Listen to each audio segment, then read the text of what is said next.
One day, there was a young man named Bai. We see him running quickly because he's late for work. We learn he's an ordinary employee who's worked in many companies since graduating from university. Unfortunately, his terrible luck meant his bosses were always harsh and unreasonable. Bai keeps running and barely catches the metro at the last second, squeezing himself among the crowd. He arrives at the office with only 5 seconds to spare, dives at the fingerprint scanner, and manages to clock in on time. But in his rush, he falls flat on his face. Later, we see him at his desk. Supposedly, he's working, but he's actually spending his time on his phone. He seems to be contemplating a life-changing decision, but it turns out he's just deciding what to eat for lunch. He looks for discounted food options, but finds nothing and ends up eating whatever is available, feeling very annoyed. Afterward, he starts playing his favorite game, getting really excited. But at that moment, his manager quietly enters to catch him slacking. Bai spots the manager's reflection in his coffee mug and quickly switches to a work-related tab. The manager hovers behind him, trying to catch him red-handed. Every time he approaches, Bai manages to escape his gaze. This goes on until the end of the workday. Bai grabs his bag and rushes to leave, but the manager blocks his way and asks if he's finished the documents. He insists that Bai sends them over as soon as possible. Frustrated, Bai retorts, "Isn't the deadline next Wednesday? Why should I submit it now?" The manager yells, questioning Bai's competence. Bai sarcastically replies, "Why should I finish early? Are you planning to die ahead of schedule or something?" Everyone nearby is shocked by Bai's tone. The manager scolds him, saying, "How dare you speak to me like that?" Bai snaps back, "Didn't we agree on a final deadline? Why are you pressuring me now?" He vents all his frustration on the manager, leaving him speechless. The manager threatens to fire Bai, but Bai, unfazed, replies, "Go ahead, but don't forget my severance pay, or we'll settle this in court." Then he storms out, but suddenly, it's revealed that all of this happened in Bai's imagination. In reality, he meekly says, "Sure, I'll send it over right away." Bai sits back at his desk and starts working late into the evening to finish the pending tasks. While alone in the office, Bai receives a strange message on his phone. It tells him he has access to a massive fortune if he's willing to uncover it. He dismisses it as nonsense. But then a voice speaks to him, saying the system has been activated and his fortune will soon be transferred. Bai is stunned and doesn't understand what's happening or who's speaking. Suddenly, his phone glows and magically pulls him inside. He wakes up to find himself lying on a bed, with his friend Mayang waking him up. Shocked, Bai asks what Mayang is doing there. Mayang tells him to hurry because the deputy dean's lecture is about to start. Bai looks around in disbelief and realizes he's back in his university dorm with all his roommates around him. They warn him to attend the lecture, or he'll get into trouble. Bai begins to understand that he's been transported back to his past and is a student again. He wonders how to return to the present, but decides to use this chance to improve his life. At that moment, the system activates, showing Bai his profile and details. Shocked, Bai asks who it is. The system introduces itself as his virtual assistant, designed to help him achieve the wealth he's always dreamed of. The system informs Bai that his current fortune is 50,000 yuan overjoyed. Bai can't believe it, as he's never had that much money in his life. The system explains the rules and terms, which Bai accepts without hesitation, declaring he's ready to become rich. The system teaches Bai the rules of profit and loss. Losing money on investments will multiply his gains significantly, whereas making profits will only increase the company's value without benefiting his personal account. The system then instructs him to establish his new company for investments. Nervous, Bai doesn't know what to invest in and asks the system for time to think. He browses the internet looking for a field where he can lose money quickly. He discovers that game development is the perfect field to risk losing money. Bai summons the system and announces his decision to invest in game development. The system sets up the company and asks Bai to name it. He hurriedly names it Tingda Technologies. The system congratulates Bai on his new company and assigns him his first task, developing his first game within 14 days. Panicked, Bai worries about meeting the deadline. Mayang enters and Bai asks if there's a way to create a game in just 2 weeks.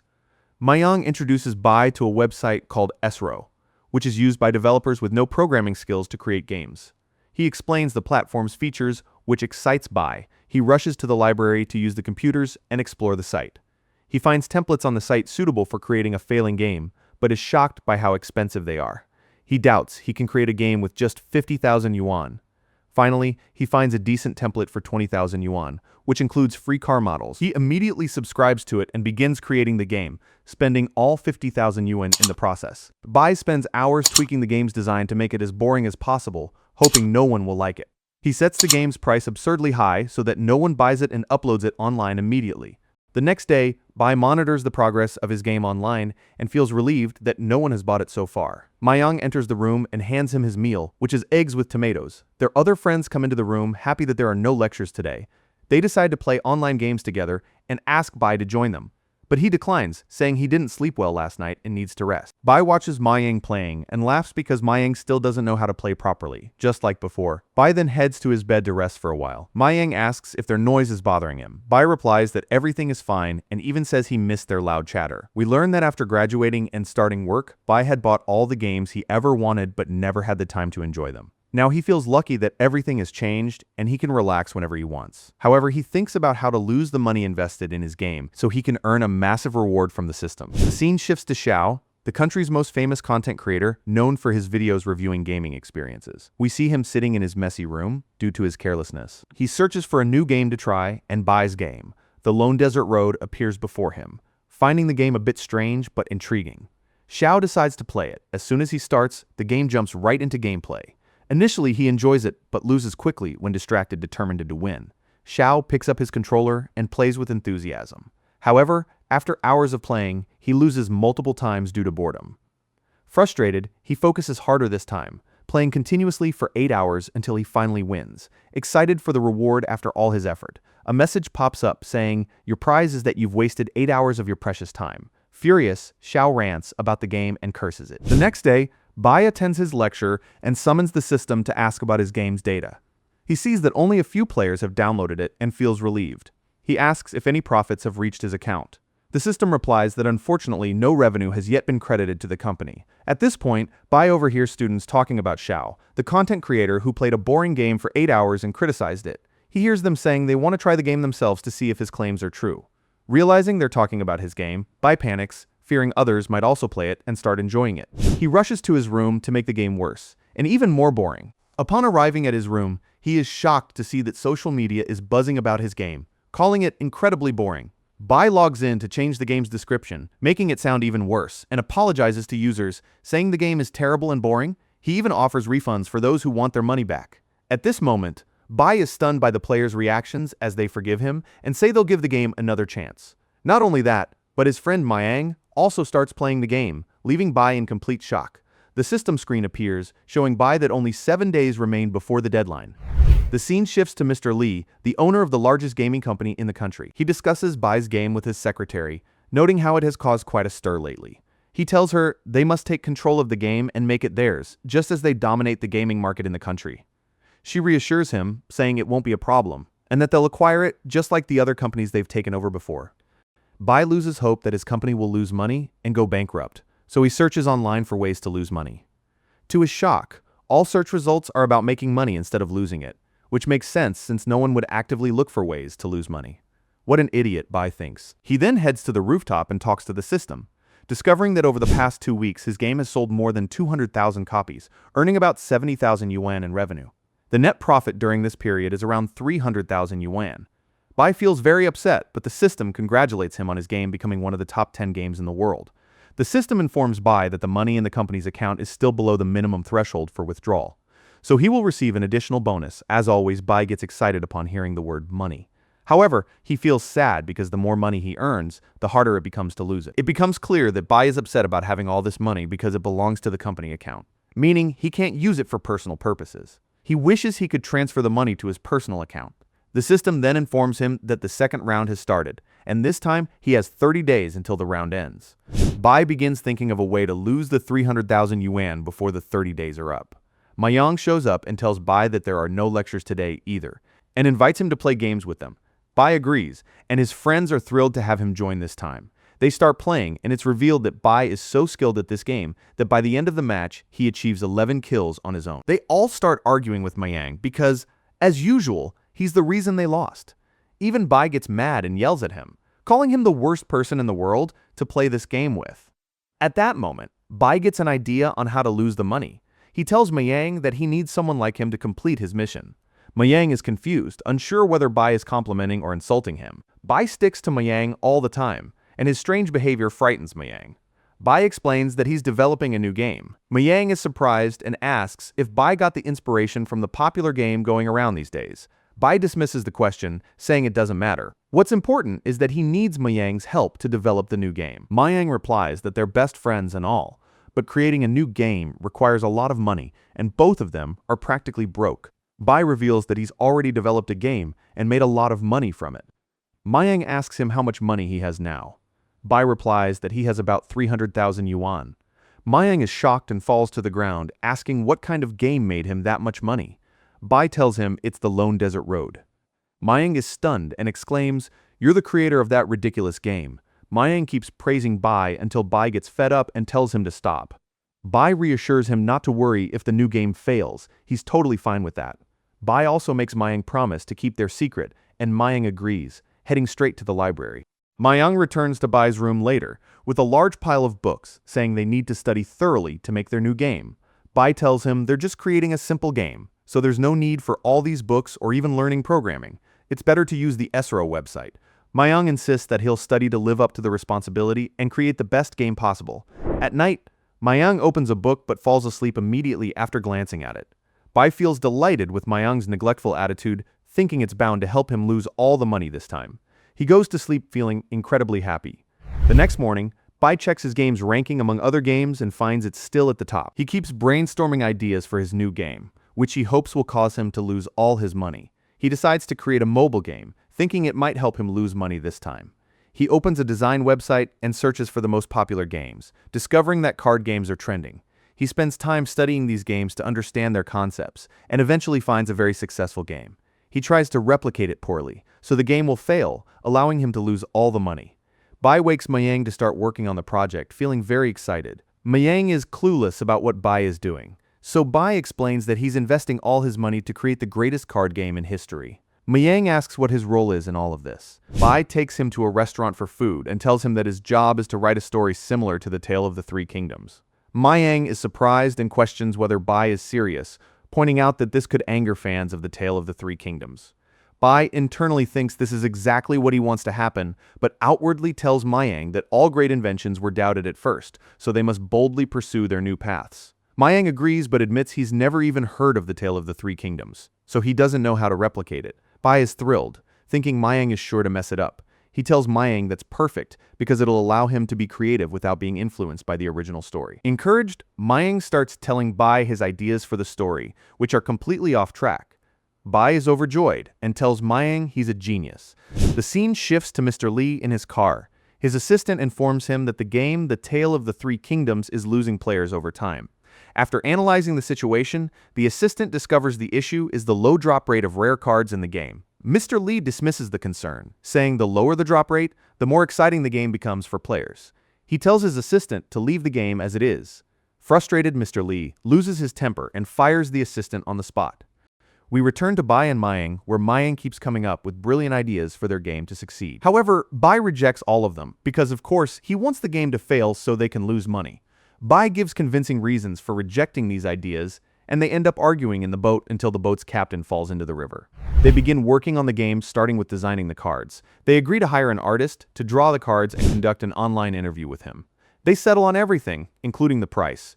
We see Bai paying the employees more than they ask for to maximize the company's losses. Bai encourages the artist responsible for the cards, making him very excited.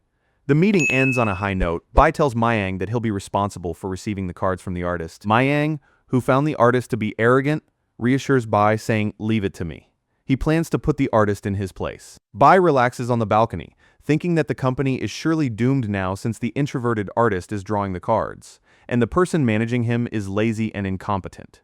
Everything is bound to fall apart. Bai then works on designing the game on his laptop, using the worst visuals and the most expensive resources. Meanwhile, we see the artist, Rowan, gathering his team to work on the designs Bai requested. Rowan is very excited, and they start reading the story requirements, only to find them extremely strange and nonsensical. One of the team members suspects that Bai might be scamming them. Rowan reassures them, saying it's not a scam since Bai paid them in advance. He encourages his team, calling this a once-in-a-lifetime opportunity that they must seize to become famous artists in the future. The team becomes motivated and starts working immediately. They work tirelessly for days with passion and without rest until they finish the project to perfection. They send the designs to Mayang, who is astonished by Rowan's incredible work. Mayang informs Bai, who is sleeping. Bai responds, "Just let me sleep. Handle it yourself and publish the game." Mayang reminds him that the game doesn't even have a name yet. Bai replies, just call it Ghost General or whatever, anything will do. The next morning, Bai wakes up after his friends have gone to their lectures. Mayang informs him that he tested Ghost General twice and found no bugs, so they can publish it now, right? Bai replies, don't worry, we'll definitely publish it today. The next day, we see the friends playing in the room, and Mayang loses as usual, so they hit him as punishment. He tells them he was fully focused on the game but got distracted when the investor called, causing him to lose. Bai enters the room visibly angry and yells at Mayang, pulling him outside. He asks why Mayang stole someone else's designs for their game. Mayang assures him that all the designs are Ruan's and asks why Bai is so upset if everything is going great. It becomes clear that Bai is upset because this means the game will succeed, and he won't be able to lose the money. Still, he tells Mayang that everything is fine and that he just wants to be alone for a while. Bai clings to one last hope, that people won't like the game since there are many similar ones, and it will fail, causing the company to go bankrupt. Later, we see Bai in the room with Mayang, who is tracking the game's progress. It's revealed that over 100 people downloaded the game as soon as it launched. Suddenly, Mayang reads the comments and finds that they're all negative. He becomes furious, while Bai leaps with joy upon hearing the news. He checks the comments himself and is thrilled by all the negative feedback. Mayang is puzzled by Bai's reaction and tells him, you seem shocked, but don't worry, it's probably someone who paid people to do this. He picks up his phone, ready to respond to the negative comments himself. Bai stops him and explains that he can't reply to every comment, especially since it's likely someone paid for them, and the comments will only increase. Mayang calls Ruan and asks for Bai's opinion on the designs. Ruan is reassured that Bai loved them and is delighted that his work impressed Bai. He then asks for the game's name so he can look it up. Mayang tells him and Ruan begins searching for it. Ruan's team praises Bai for giving them a chance, recognizing Ruan's talent and being generous with the payment. Ruan becomes curious about the game's description and finds it labeled as just a very ordinary card game. He doubts the quality of his designs but is reassured by a teammate, who calls it a reverse psychology marketing strategy. Ruan comments that the game didn't have any advertisements. His teammate replies that it just launched, so there probably hasn't been time for promotion yet. Bai searches for the game and discovers it's from the same company that created the Lone Desert Path. His friends ask him if he only now noticed the company's name. Didn't he see it on the contract? Bai explains that he wrote the contract on the Izaro website. His friends aren't fans of the company but decide to wait and see what happens. That evening, Ruan tries the game and finds it surprisingly simple compared to other card games. He enjoys it so much that he ends up playing all night. The next morning, Ruan calls Mayang to complain about the game's issues, like how the rare cards are too cheap and easy to obtain. Mayang explains that Bai did this so casual players could also enjoy the game. Ruan is moved and says Bai must be very kind-hearted to prioritize people's enjoyment over profits. Mayang is also touched and tells Ruan that Bai spent all his money on developing the game and is very upset right now. Ruan is shocked by this and immediately hangs up to discuss the problem with his team. He explains Bai's company's situation to them. One team member notes that the game won't succeed without ads, which require money. Ruan decides he must solve this issue as quickly as possible. Meanwhile, Bai is thrilled that the game has failed, thinking his mission is complete and the money will soon be transferred to his account.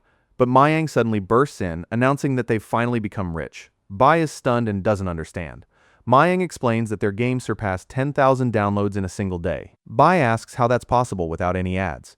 Mayang replies that maybe people just liked the game. It even received a 5-star rating. Bai checks the game and finds numerous positive comments from players who love it. Shocked, Bai immediately calls Ruan, angrily asking if he promoted the game online.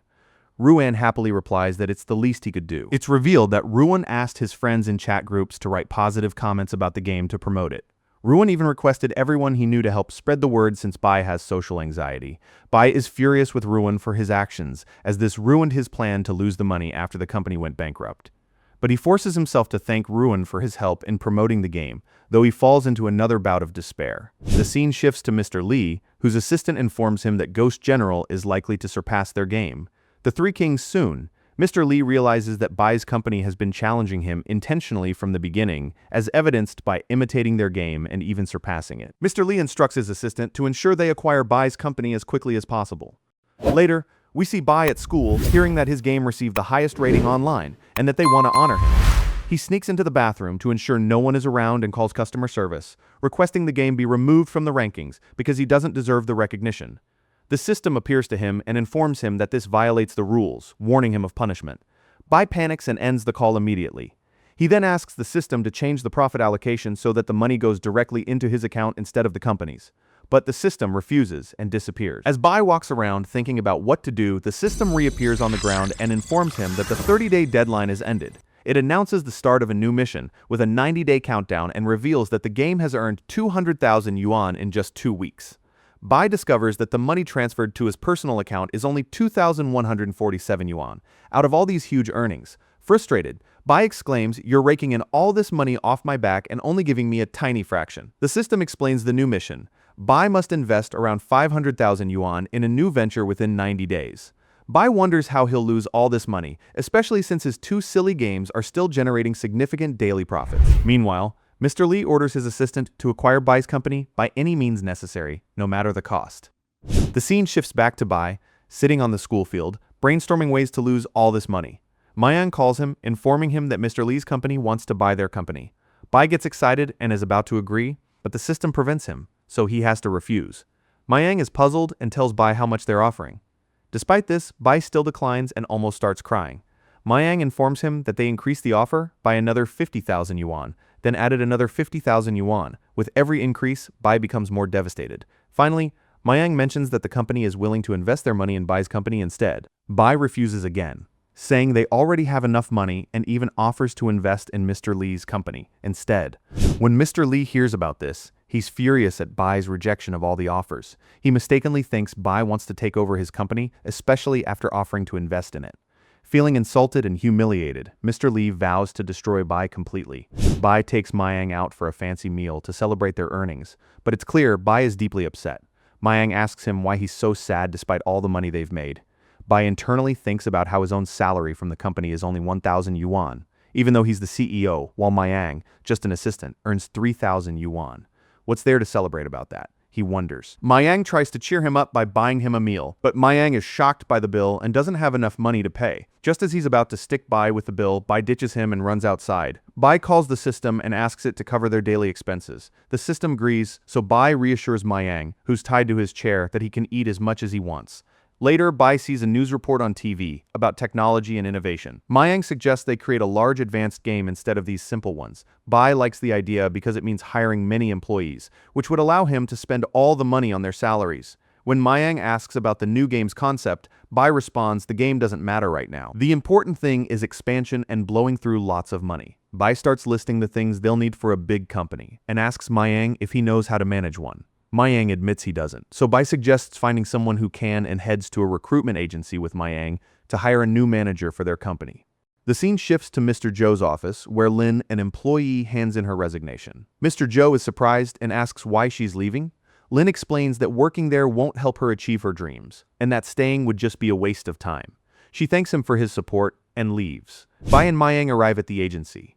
As soon as they enter, the manager is surprised to see college students and asks if they're looking for a job or starting a business. He advises them to look online if they're hiring employees.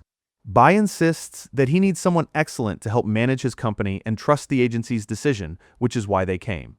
The manager arrogantly replies, "You know we charge high fees for our services, right?" Mayang gets annoyed and tells him they're aware. Bai calms Mayang down and tells the manager he's willing to pay an annual salary of 400,000 yuan for the employee. Shocked, the manager treats them respectfully, offering drinks and fruit within seconds. The conversation takes a complete turn. Mayang talks endlessly during the meeting, while the manager introduces himself to Bai as Lawrence. Bai asks if he is anyone suitable for the position. Lawrence requests more details about the candidate Bai is looking for. Bai describes the ideal employee, and Lawrence suggests an excellent secretary who worked for a top international company. Bai agrees, and they leave the office with Lawrence to finalize the contracts. At the same time, Lin arrives at the agency to apply for a new job. Bai overhears her talking about his game and tells her not to believe the news, because the game is boring and ordinary, contrary to what the reports claim.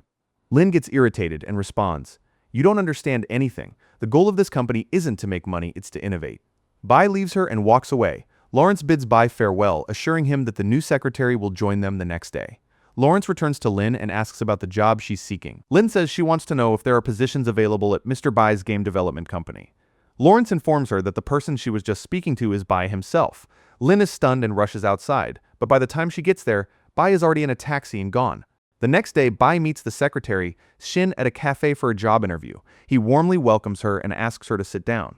She tells him she's heard a lot about his company, even though it's still new, but it has achieved great success in a short time. They discuss the terms of employment, and she tells him she's ready to start immediately. Bai responds that they don't have an office yet, so they can't begin right away. He takes her to the new company site, which boasts the best view in town. He then negotiates with the agent to rent the entire floor, which is incredibly expensive. The agent tries to convince Bai that the price is very reasonable considering the amenities provided. However, the agent is shocked when Bai considers the rent cheap, not expensive. Bai, still focused on spending 700,000 yuan monthly on rent to bankrupt the company, finalizes the deal with the agent. Jin approaches Bai with a prepared list of supplies needed to set up the company. But Bai doesn't like the list because it's inexpensive and he wants everything to be costly to lose money. He tells her that the company's appearance is also important. She asks about the budget he has allocated for office supplies, and he tells her it's 800,000 yuan. She responds that the amount is very generous and that it would easily cover office resources. Bai reassures her, saying the cost doesn't matter. What's important is the company's appearance. He lists the furniture and amenities they need, focusing mainly on items for employee comfort. Shin is surprised and tells him he's very considerate of his employees, but hasn't mentioned anything about his own office. Jin prepares Bai's office, including an excellent room where he can rest whenever he likes. She also presents him with a report on the staff required for the company. They agree that Bai will personally select the game development team, while Shin helps him hire the rest. Jin then tells Bai he needs to improve his appearance since he's now the head of a big company. Bai happily agrees, seeing it as another way to spend more money. He continues brainstorming ways to spend money and bankrupt the company. He remembers another failure in life similar to Mayang and decides to hire him immediately. Bai goes to the store where Bao, the person he wants to hire, lives. He asks the staff about Bao, and they tell him he's in the back room. Bao is revealed to be a second-year university student whose only expertise is playing games. He was expelled from university due to repeated failures and later worked in an internet cafe for 3 years. Bai meets Bao and tries to convince him to work at the company. Bao asks if the job is managing a cafe, but Bai explains that he wants him to work as a game designer. Bao is skeptical, thinking Bai is joking, but Bai reassures him and even gives him an advance on his salary. Bao begins to take the job seriously. Bai promises him a high-performance computer with dual monitors in the office, allowing him to play any game he wants. Bao then admits that he doesn't know how to design games. Bai reassures him, saying, "Don't worry, man, no one can do this job better than you, or are you happy with your current situation?" Bai continues to motivate him until Bao finally agrees to work with him. Bai goes home happy, knowing he's managed to spend another large sum of money.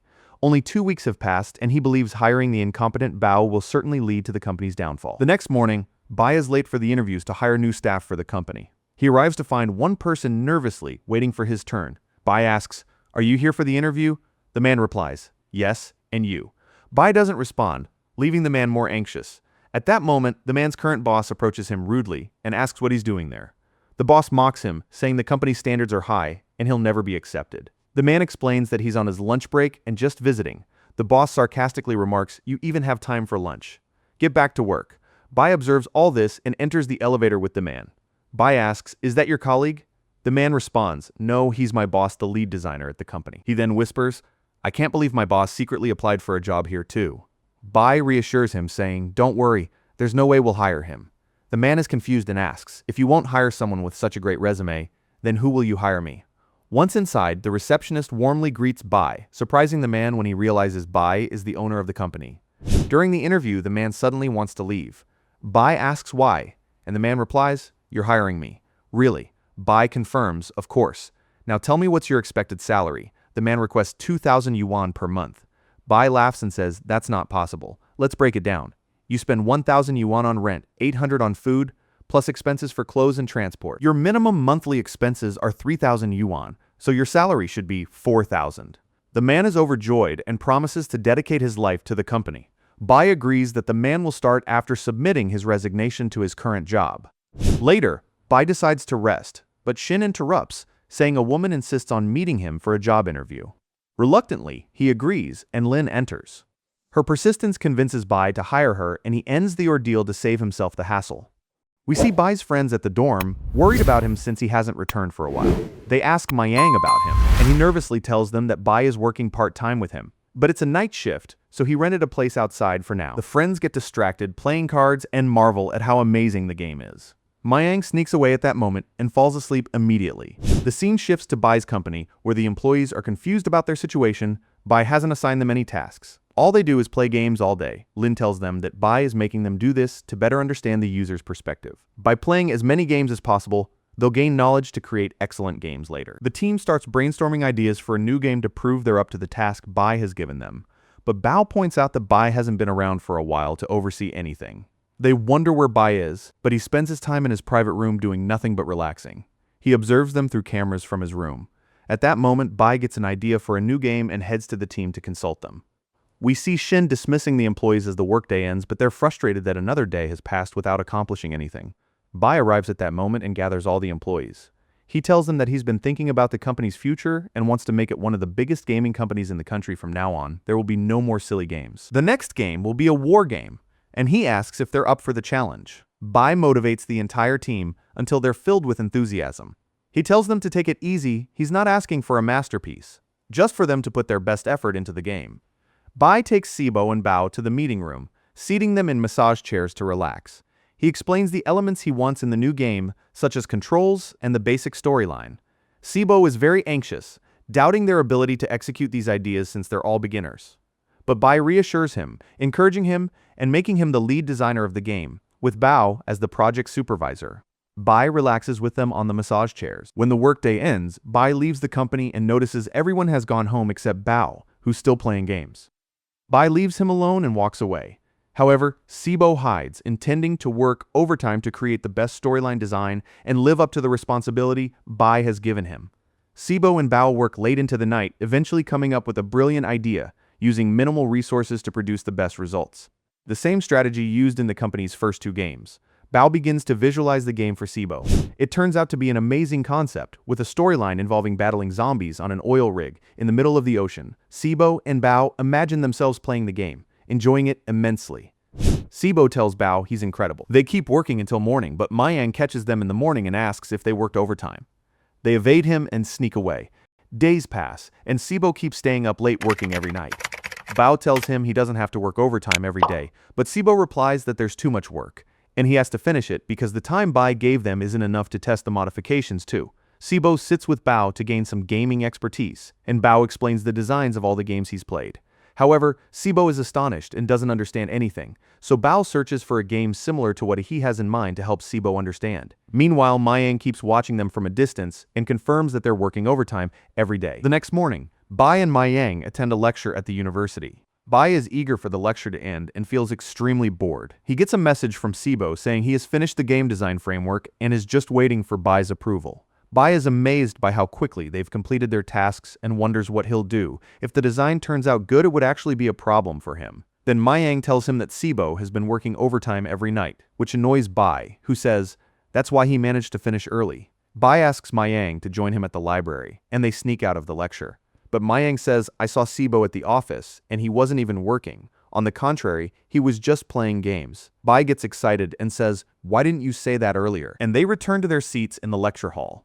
Bai checks the design Sibo sent him. He glances at it, but upon seeing too much text, he doesn't read it. He simply asks, does it include everything I requested? Sibo replies, yes, and Bai thanks him, telling him to keep up the good work. Bai tells Mayang to ignore Sibo's behavior.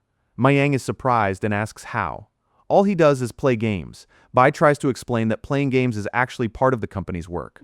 At that moment, Sibo informs the employees that Bai has approved the design and trusts them.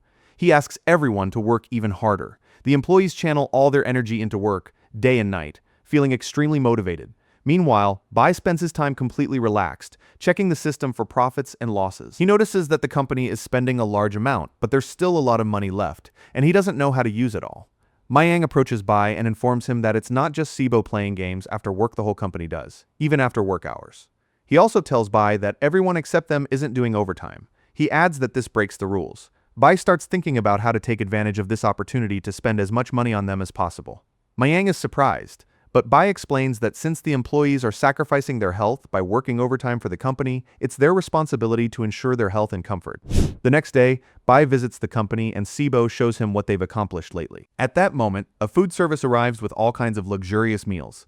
The employees are astonished at what they see, and Mayang announces that, starting today, everyone gets a free lunch. Jin also tells them that the company's private gym will soon be available to everyone.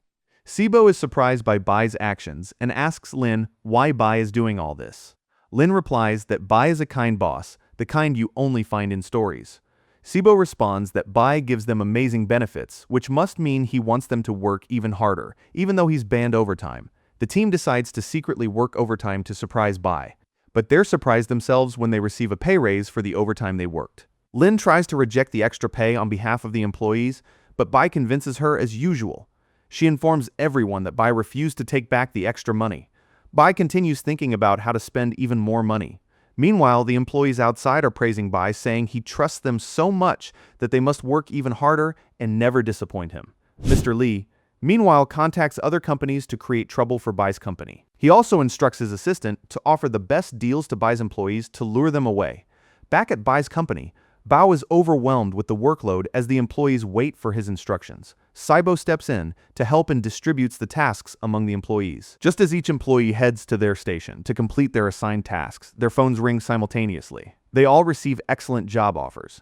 A month later, Bai is in a lecture when Mayang calls him, saying there's very bad news.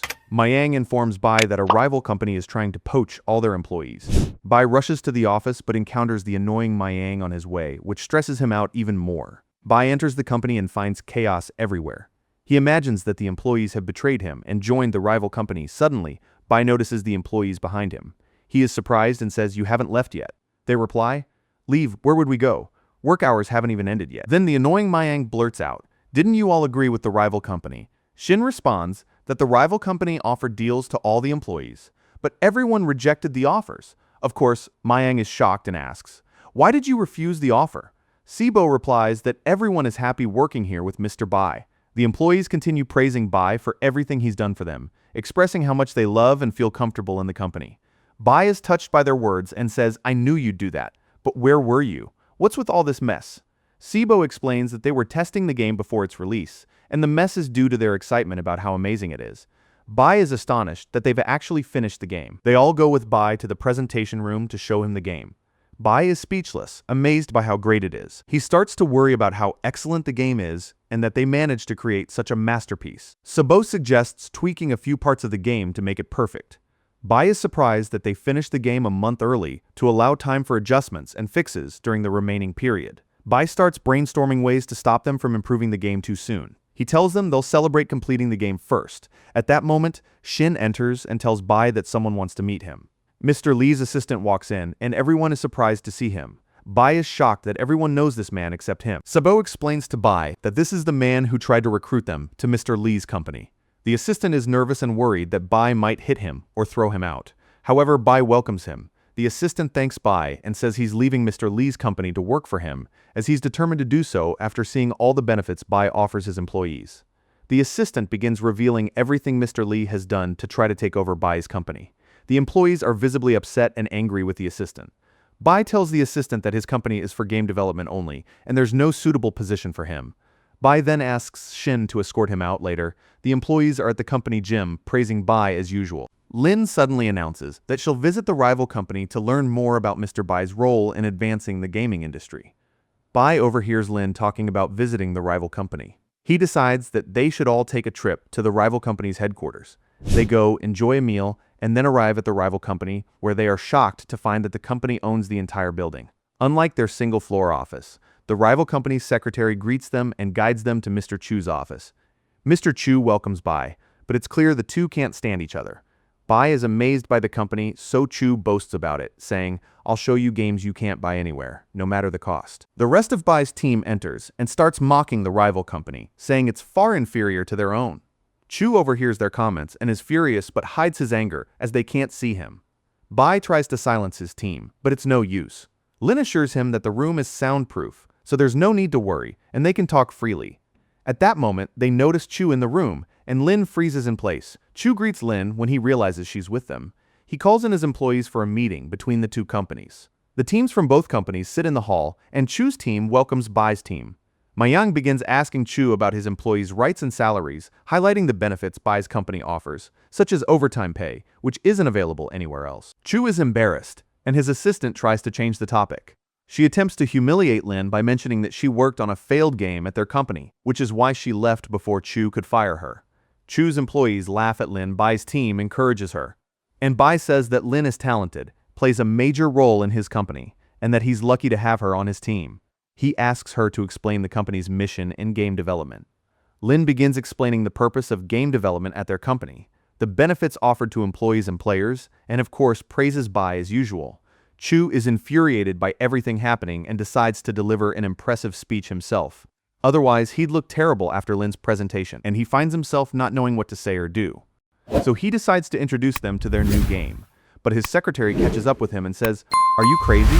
The news about this game has to stay confidential until we release it online." However, Cho insists on talking about the game and reassures her that the game is set to be released mid-month, so there's no way anyone can copy it in time.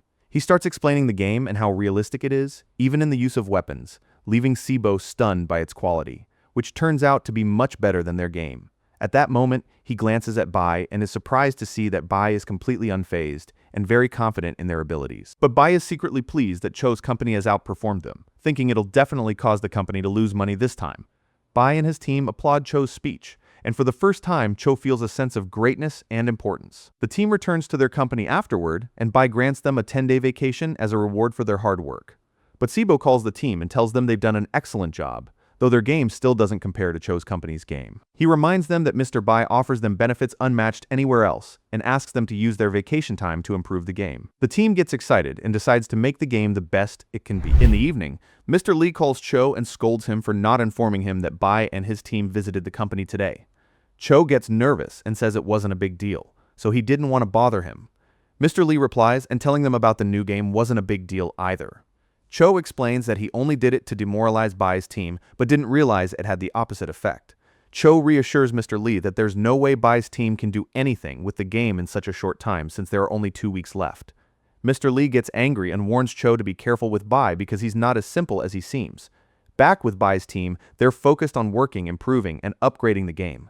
Bai calls Shen to check if she gave the employees their vacation as planned. The room goes silent, and Shen replies that everything is fine and that all employees are on their 10-day vacation as instructed.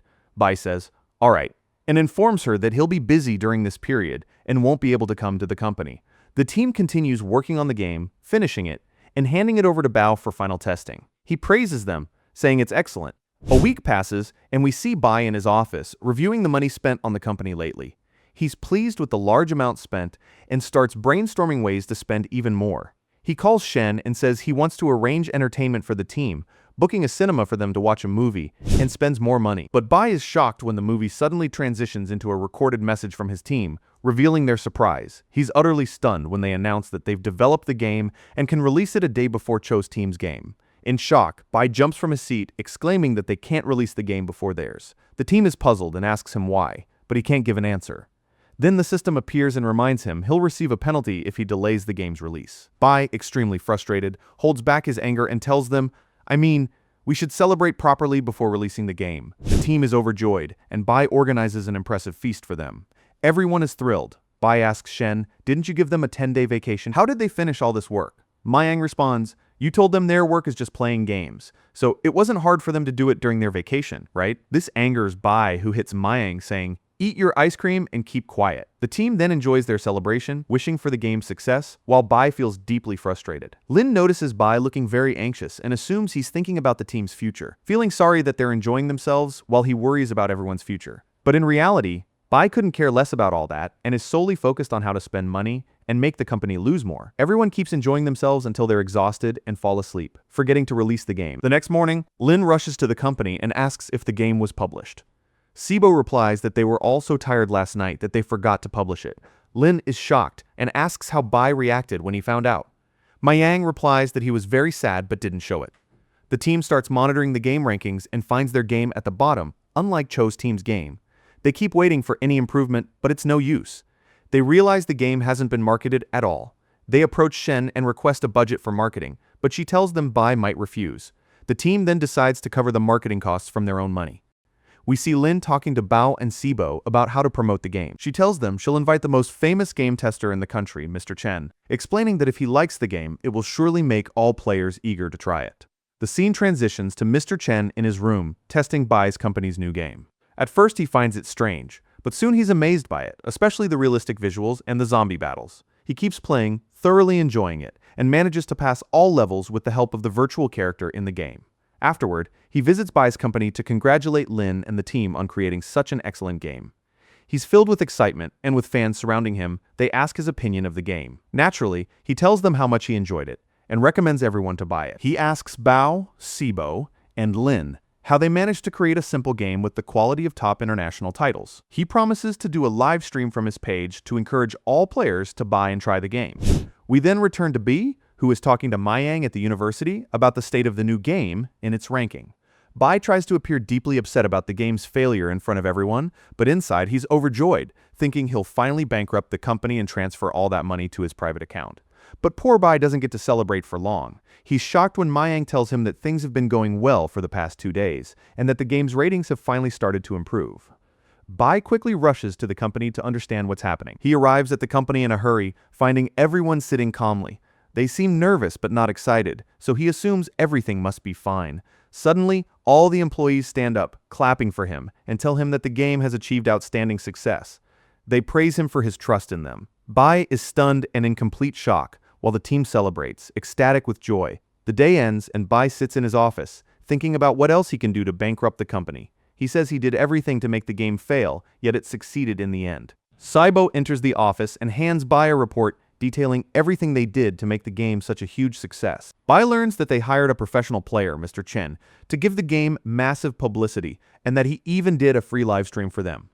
Bai sits in his office thinking about how he can lose the most money before the deadline set by the system. He summons the system and tells it he wants to do 2 important things. First, improve the first 2 games, and second, throw a company party where he gives employees half of the profits earned from the new game. The system refuses his request, explaining that it goes against the rules.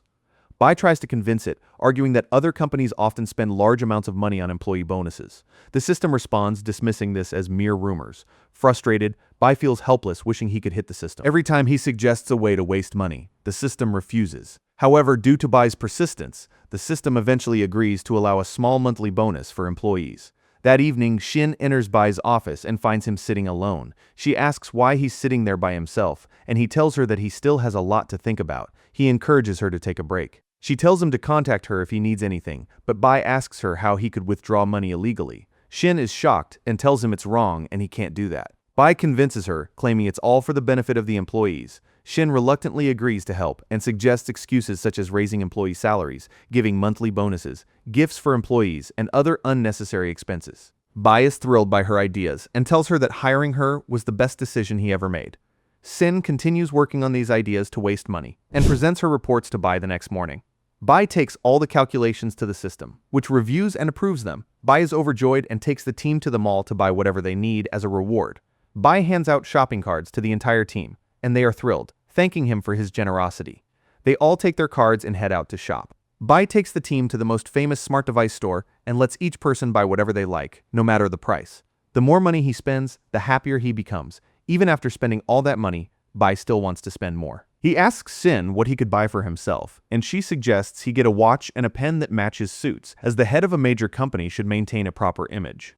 Bai is delighted to find a new way to waste money. He rushes to a watch store and buys the most expensive watches available. The salesperson is thrilled to have such a gullible customer and sells him a watch worth around 40,000 yuan. Bai visits every shop, buying everything he desires at the highest prices.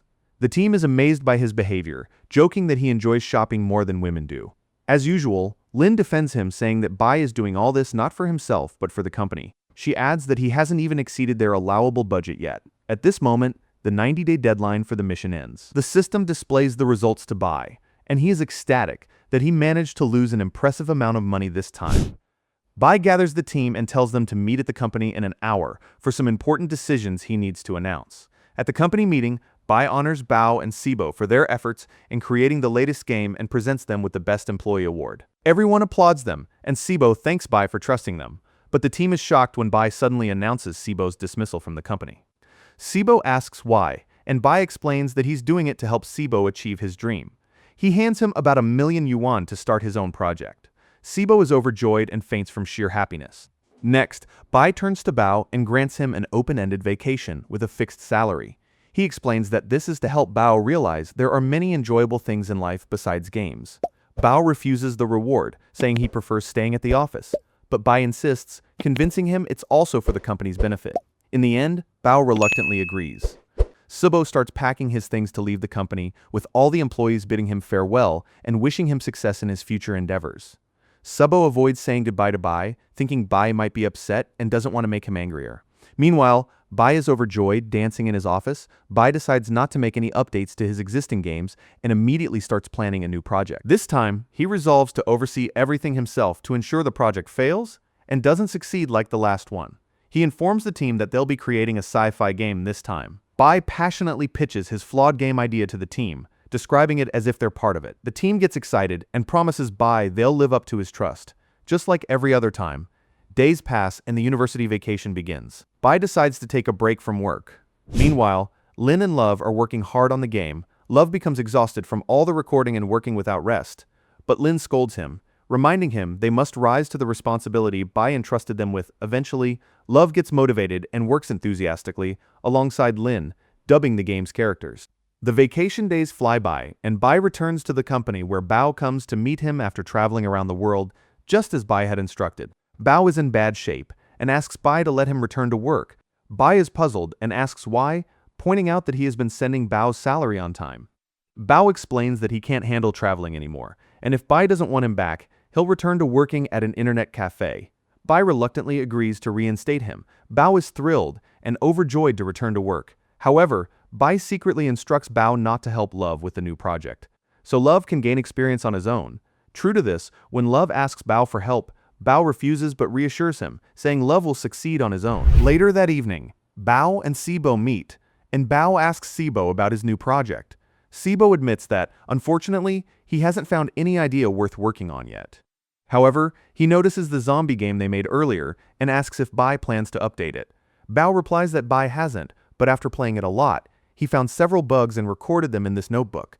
Bao and Sibo decide to secretly work on improving the zombie game on their own.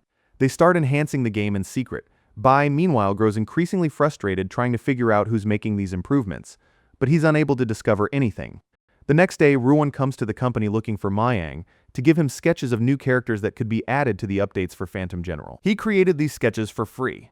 However, Shin meets him and informs him that Mayang isn't available. She suggests that he meet Mr. Bai and give him the sketches directly. Ruan goes in to see Bai, who gets annoyed at him for taking such an initiative without permission. 10 minutes later, Ruan leaves Bai's office and tells Shin that Bai handed him the design of the new game, assigning him to design the characters and the new poster for the game himself. Love then enters Bai's office and shows him the dubbing work he's done. Bai praises Love for his great effort and gives him the marketing plan report, asking him to hand it to Lin so she can start working on it. We find out that Bai's marketing plan involves requesting a favor from Chao, the owner of the country's largest gaming channel, to promote their new game in exchange for a substantial fee. Lin contacts Chao and presents the idea, telling him they'll pay him 10,000 yuan for his services. Naturally, Chao agrees immediately upon hearing the staggering amount. Overwhelmed with excitement and joy, Lin gives him the script he's supposed to use to promote the game. Chao, however, finds the script odd and asks if he can change it. Lin responds that this is absolutely forbidden. Chao insists he needs creative freedom to deliver his best work. But Lin raises the offer, telling him they'll pay him 50,000 yuan if he sticks to the script exactly as written. Forgetting his earlier principles, Chao agrees without hesitation. Lin then informs Bai that Mr. Chao accepted the job and will start promoting the game immediately. Bai asks her how much she paid him, and she tells him it was 50,000 yuan, as instructed. Chao begins researching the game to start his work, but he finds it terrible. Nevertheless, he continues working, driven by the money he's been paid. Meanwhile, Lin informs Bao and Sibo that the launch date for the new game is set for April Fool's Day, chosen to make it a memorable event. Bai gathers the team to show them the video Chao made to promote the game. Everyone dislikes the ad except Bai, who is happy because he wants the game to fail. Suddenly, Shin enters and informs Bai that everyone on the internet is criticizing Bai games. The team panics and rushes to see what's happening. Of course, Bai, the cunning one, is delighted by the chaos because he's always wished for the company to collapse. All the players in the country are criticizing the game, claiming Chao couldn't have said such things while in his right mind and accusing Bai Games of kidnapping and forcing him to say them. The team is devastated, while Bai celebrates the imminent downfall of the company. The next day, the secretary goes to the company and informs them that Bai asked them to return home today. But everyone is tense and upset because the new game is failing. Then Sibo enters and introduces his friend, who works in the media industry and has been invited today to help solve the problem. She introduces herself as Yui, an editor at the Media Games magazine. Everyone is shocked by what's happening. Sibo tells them there's no time for astonishment and that they need to move quickly to save the situation. The team becomes excited and starts the live broadcast to explain the game to the players on the Media Game Magazine channel. Liv is nervous since it's his first time doing a live broadcast. The secretary Shin also introduces herself, as do Sibo, Bao, and the rest of the team. They all blame themselves, saying their management of the company is flawed, which is why the game turned out badly. Meanwhile, Lin watches the broadcast and is shocked by what she sees, becoming very angry. We learn that this was all a trick by the editor, Yui, who is working with Mr. Lee. The plan is to ruin Bei's company's reputation and take control of it. We also find out that Wee is planning to write an article to completely destroy the reputation of Bei's company. At that moment, Lin goes to confront the editor, Wee, about the lies she's spreading about Mr. Lee's company. As soon as the magazine's director sees Lin, he becomes afraid because her father's companies are among the largest and most influential in the country. He orders Wee to solve the problem quickly, or else Wee's magazine will be destroyed through her father's companies, which actually fund them. Yui then goes to conduct an interview with Bei directly to resolve the issue. They have a press meeting discussing Bei's company and their amazing games, which are focused solely on player enjoyment. Yui records the interview and publishes it online, improving the company's reputation to the highest level. Even viewers see the employees talking about Bei and how kindly they are treated. Bei is surprised when Mr. Chow also does a live broadcast on his page, supporting Bei's company, telling players how great the company is, caring more about player enjoyment and awareness than financial gains from the games. We see that all comments about Bei's company and games become positive, and even the number of game downloads is increasing continuously. The company's sales reach their peak, and all the employees celebrate, but as usual, Bei is shocked and saddened because he couldn't bankrupt the company again. While on his way home, he gets a call from Mr. Bei, who tells him that he managed to escape this time but won't tolerate him next time. Bei is puzzled by what's happening and who Mr. Lee is, but he is happy that someone finally wants his company to fail like he does.